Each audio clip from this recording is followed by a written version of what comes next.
اعوذ باللہ من الشیطان الرجیم بسم اللہ الرحمن الرحیم السلام علیکم ورحمۃ اللہ وبرکاتہ۔ آج کی حدیث کا موضوع ہے مقام شہادت اور حقوق العباد، اور یہ روایت ہے مسلم سے۔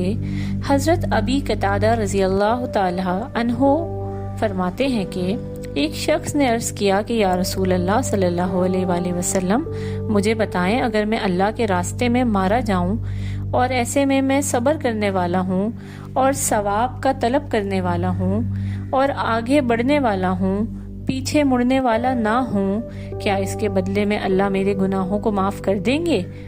بس آپ صلی اللہ علیہ وآلہ وسلم نے فرمایا کہ ہاں۔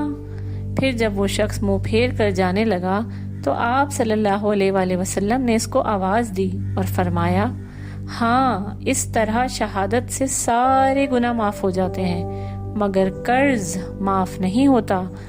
مجھ سے جبرائیل علیہ السلام نے یہی کہا ہے۔ حدیث کا مفہوم یہ ہے کہ انسان اللہ تعالیٰ کی راہ میں سچے دل سے جو کچھ کرے گا وہ قابل قبول ہے، لیکن اگر وہ کسی کا قرض دار ہے تو وہ قرض کا ادا کرنا ضروری ہے، کیونکہ کسی بھی حال میں قرض معاف نہیں ہوگا۔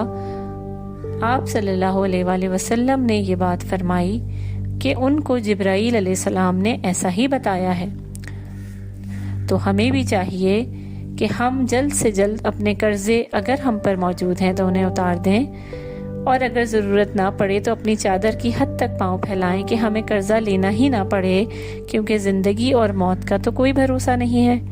اللہ تعالی ہم سب کو قرضوں سے محفوظ رکھے، آمین ثم آمین۔ جزاک اللہ خیرا کثیرا۔